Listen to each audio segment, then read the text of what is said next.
in the fog-shrouded coastal town of Harrows Point, where the Atlantic waves battered jagged cliffs like a beast gnawing at the earth, lived Marcus Hale, a fisherman by trade, a broken man by fate. His hands were cracked from salt and rope, but the deeper wounds lay in his chest, ever since his wife, Lydia, had succumbed to a sudden fever in the summer of 1985. 2 years had passed, yet grief still clung to him like the damp mist that never left the town. Nights were spent drowning memories in whiskey, mornings dragging nets too light to feed a family, let alone a soul. The townsfolk pitied him in silence, mocked him in whispers. He had become the ghost of Harrows Point long before death claimed him. It was the summer of 1987, Founders' Festival season. Bonfires lit the main square, children danced with ribbons, and the mayor boasted of the town's fortune at sea. But Marcus stayed away. He preferred the silence of his cottage, perched on the cliff. That morning, the silence was broken. A note lay under his door, yellowed paper, ink faded by time, yet the words carved deep into him. Your family's debt calls. Find what lies beneath the old light. Midnight's tide reveals. No name, no hand. Marcus crumpled it. Bloody kids, he muttered. Yet as the day wore on, the words gnawed at him. Debt. His family had been poor fishermen for generations. What debt could linger? He thought of his grandfather, Elias Hale, a name that carried whispers. Some said he vanished at sea for defying a circle. His father had warned him never to question the founder's rights, never to speak during the festival chants. Marcus had laughed back then, but the laughter felt hollow now. At dusk, Marcus trudged to the old lighthouse pier, long abandoned, its stones slick with moss. As the tide pulled back, he pried open a loose slab near the base with a crowbar. The smell of rotting kelp filled his lungs. Beneath the stone was a cavity. Inside, a book, wrapped in oilskin, bound in rusted chains. Marcus's hands trembled as he freed it. The cover was leather, etched with twisted waves and interlocking oaths. 3 words burned into its surface. The binding oath. He opened it. Pages yellowed, brittle, yet alive. Strange symbols slithered across them, mingling Latin, archaic English, and drawings of cloaked figures. A gust of cold air snuffed his lantern. For a moment, he swore the pages whispered. Marcus slammed it shut and staggered back to his cottage. But the weight of the book was unnatural, as though it carried not paper, but bones. That night, he read by candlelight. Whosoever claims this tome inherits Harrow's covenant. The founders swore upon the depths, trading souls for prosperity. Break the oath, and the debt consumes. Marcus scoffed, but his hands shook. At midnight, 3 knocks rattled his door. Slow, deliberate. Who's there? His voice cracked. No reply. When he opened the door, the night was empty. Only a single black feather lay on the step. It glistened wet, though no rain had fallen. Marcus whispered, The circle. His father's words returned. A feather marks the condemned. No Hale survives it.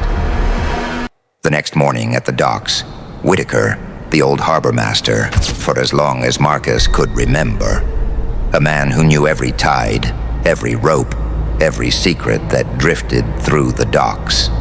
Once robust, he'd grown frail, eyes shadowed by things he'd seen but never spoken aloud. To Marcus, he was the kind of man the sea never let go. Part of the town, yet apart from it. Whitaker grabbed Marcus by the arm. His eyes darted like a hunted man. Whitaker whispering, You think it's a game? That book you found, it binds more than words. Marcus frowned. What do you mean? Who left that note? Whitaker's lips trembled. I did. God forgive me. I thought maybe you'd finish what Elias started, but they already know. You've read it. You're marked. Marcus's jaw tightened. My wife, Lydia. She died of fever. Tell me it wasn't them. Whitaker looked away, shame written in his wrinkles. My brother once tore a page. Next morning, calm seas. Yet they found him, drowned, lungs full of brine. And me. His voice cracked. The night Lydia fell ill, I carried a lantern for the circle. Marcus's face went pale. His knuckles widened. You led them to her. Whitaker's eyes glistened. I thought it would end with her. It never ends. Marcus shoved him back, trembling with rage. You bastard! But before he could say more, Whitaker staggered away into the mist, muttering, The sea doesn't forgive. That night, Marcus read further. The book's ink writhed. His candle flickered, though no breeze stirred. And then he saw it. Lydia Hale. Her name, written in fresh, wet ink. The date. The night of her death. Marcus gasped, dropping the candle. Wax splattered across the table. No, this isn't real. His fingers smeared the ink. It smudged, but didn't vanish. Marcus, voice breaking. You took her. You monsters took her from me. He heard whispers now, not just in the pages, but in the walls, in the sea beyond. A woman's voice, faint, broken. Marcus. He froze. The voice was Lydia's. Marcus sat in his dim cottage, the book before him, its pages flickering under the trembling light of a candle. His breath was shallow, his hands so unsteady. He could still hear Lydia's voice, soft, broken, carried on the waves like a memory refusing to fade. At first he thought it was his grief twisting reality, but then her whisper grew clearer, closer. Marcus, they took me. His chest tightened. He pressed his palms over his ears, but the voice seeped through, dripping into his mind like water into cracks of stone. The air inside the cottage shifted.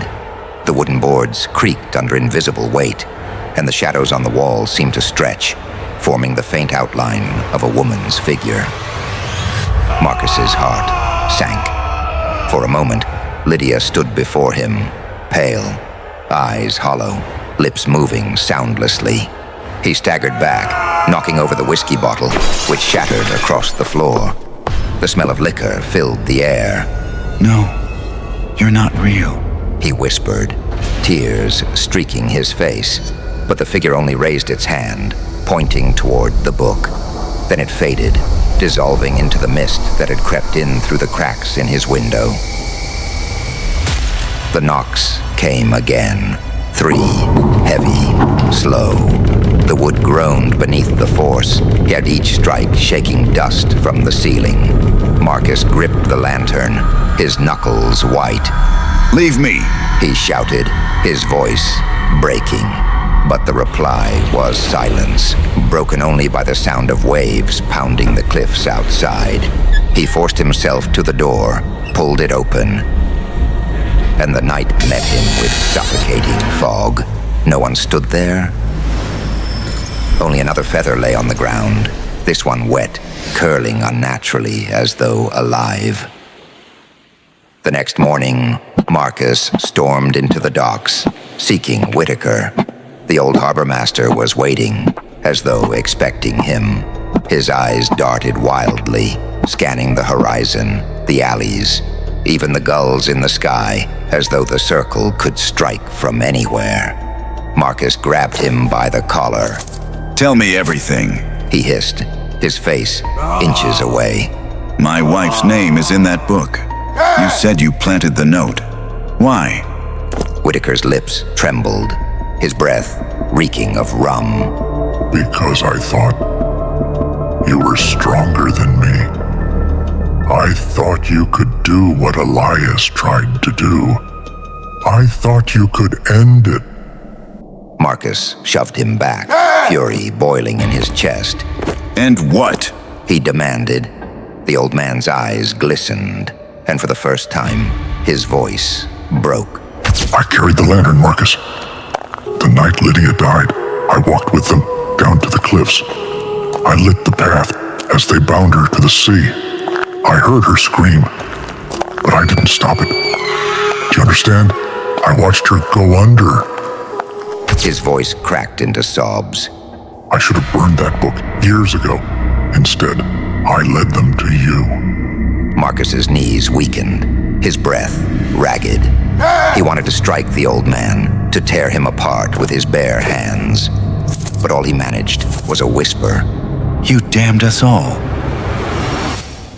That night, Marcus could no longer sleep.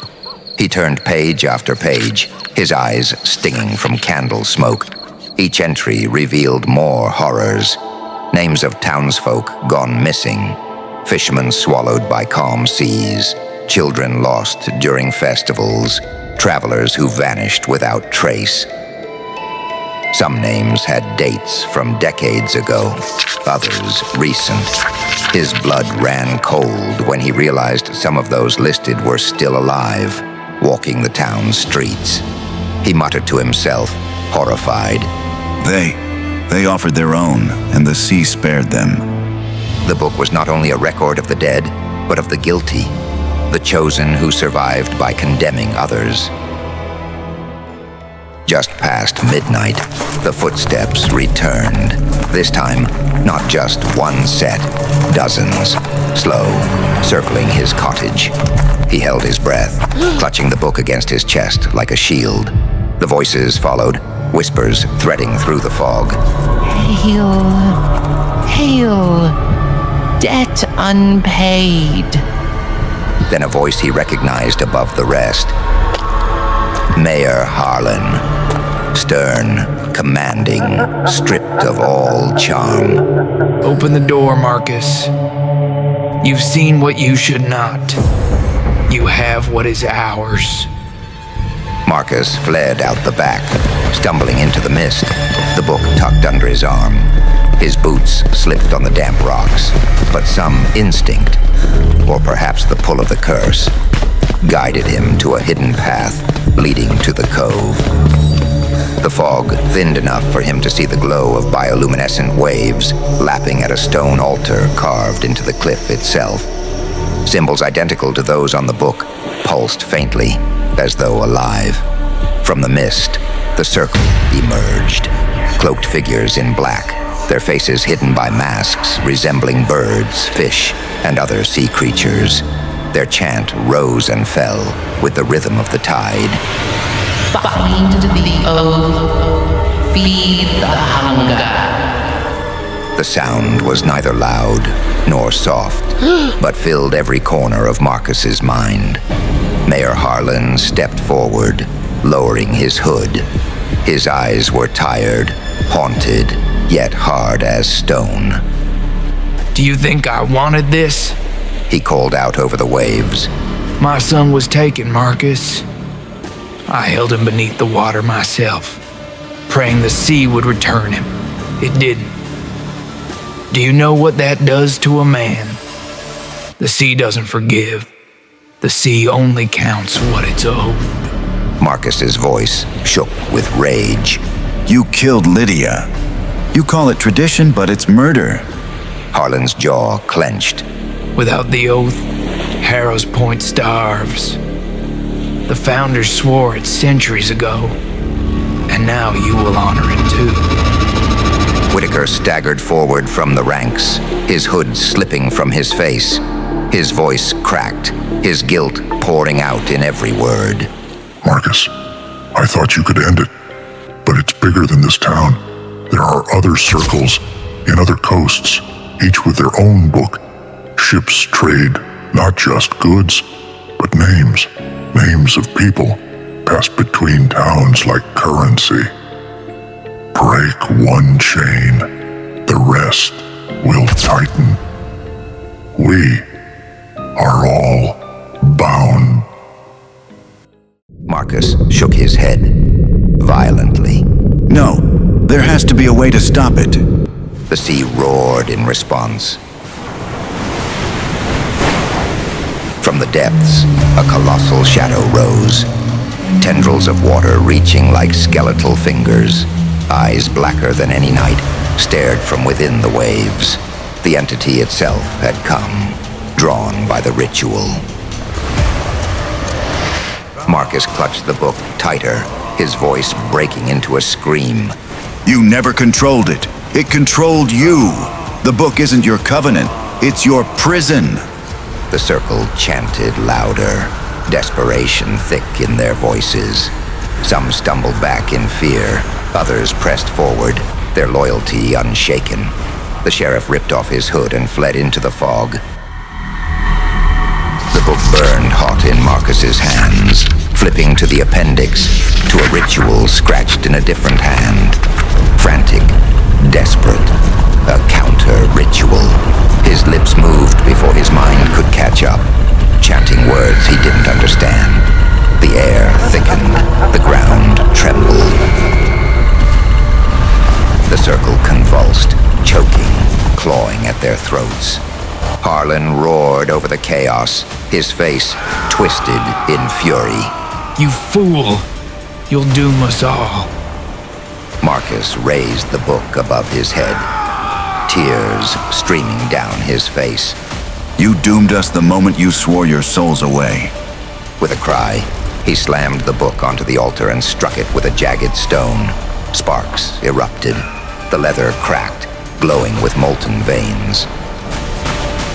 The entity shrieked, a sound that split the sky. Waves rose higher, tendrils thrashing wildly. Harlan lunged, but a surge of water consumed him, dragging him beneath the foam. His crest ring glinted once in the light before vanishing. Marcus struck again and again, until the book split apart, its pages crumbling into ash that the wind carried away. The entity writhed, its form unraveling, retreating into the abyss with a scream that seemed to last forever. When the dawn came, Marcus collapsed on the shore. The surviving circle scattered into the mist. Some fled, some whispered of rebuilding, but their voices were broken, their power fractured. For a moment, Marcus thought it was over. But weeks later, his boat was found drifting just beyond the cove, nets neatly coiled, lantern still swinging. Marcus was gone. On the wooden bench lay a single black feather, slick with seawater. Beside it, a torn scrap of parchment clung to the wood, ink smeared but legible. The binding endures.